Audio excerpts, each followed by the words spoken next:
अस्सलाम वालेकुम दोस्तों जी तमारा तारे पांजो जेको आहे होस्ट ऐं दोस्त अमजद हुसैन। दोस्तों अॼु मां तव्हांखे जेको आहे सो हिकु आम शख़्सियत सां मिलाईंदुमि जंहिंजे जेको आहे सो तारीफ़ जे जेको आहे सो लाइक़ु आहे।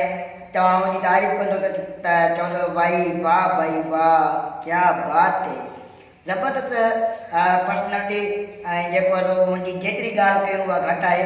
ऐं जेको आहे सो अॼु मां हुन खां हवालो कंदुमि, मुंहिंजे पासे में वेठी आहे।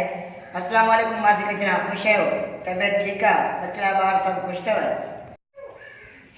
वालेकुम अस्सलाम बा, तूं ॿुधाए ख़ुशि आहीं? तबियत ठीकु अथई? ॿार बच्चा सभु ख़ुशि अथई? हा बा, मुंहिंजा ॿार बच्चा सभु ख़ुशि लॻा वेठा आहिनि। तव्हां ॿुधायो ख़ुशि आहियो?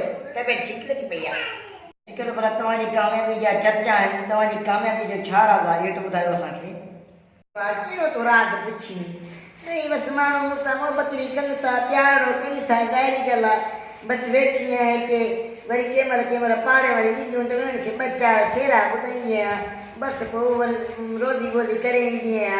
5-10 रुपया मिलनि था, 5 उतां मिलिया, 10 उतां मिलिया, मुंहिंजी रोज़ी करणी आहे। ॿियो छा कयूं? छा तोखे ॿुधायां बा, बसि मुंहिंजी कामयाबी राज़ इहा थिए मुंहिंजा सुहिणा साईं।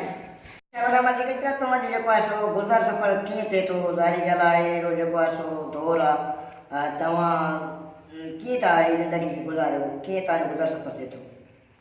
ऐं अब्बा अभी की मां 2 शादियूं कयमि। हिकिड़ो त वीचारो वियो हलियो रेल हेठां, हिकिड़ो वीचारो खट संभाले न सघियो, छत्ता टपो ॾिनई, उहो वीचारो प्यालो करे वियो अब्बा। बाक़ी हिकिड़ो मां हाणे वेठी आहियां वांदी, ॾिसां को रिश्तो मिली वञे त शादी कंदमि अब्बा। अबे खे चवां शादी कंदमि, पोइ जेको न्याणी नसीब अब्बा, जेको न्याणी नसीब। मासी कचरा तव्हां खे कहिड़ो मैसेज ॾियणु चाहियो था? ज़ाहिरी ॻाल्हि आहे, को पैगाम हुजे तव्हांखे ॿुधायो, तव्हां ॾिसे पई तव्हांखे। ऐं अब्बा सिंध खे पैगाम इहो थी ॾियणु चाहियां जेके मुंहिंजा परस्तार ॾिसनि था। मुंहिंजो पैगाम उहो आहे त जेको आहे साड़ न रखो, हिक ॿिए सां प्यारु कयो, मुहबत कयो, ऐं जेको आहे सो मुहबत वठो। इहो ई मुंहिंजो पैगाम आहे अब्बा। बसि साड़ न रखो, साड़ जेको आहे न तमामु साड़े थो छॾे अब्बा। साड़ माण्हू सड़ी थो वञे, साड़ कंदो त पोइ तव्हां कीअं जीअंदो? बाक़ी मुहबत हूंदी, प्यारु हूंदो, एको हूंदो त तमामु सुठो माण्हू हली सघंदो अब्बा।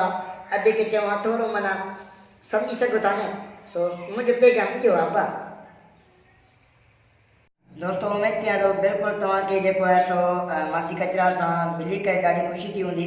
मूंखे बि ॾाढी ख़ुशी थी आहे, मां मिलियो आहे त अहिड़ी पर्सनैलिटी, अहिड़ी शख़्सियत जेको आहे सो आहे। ऐं ॾाढो ज़बरदस्त मूंखे इंसानु मिली करे बेइंतिहाई ख़ुशी थी।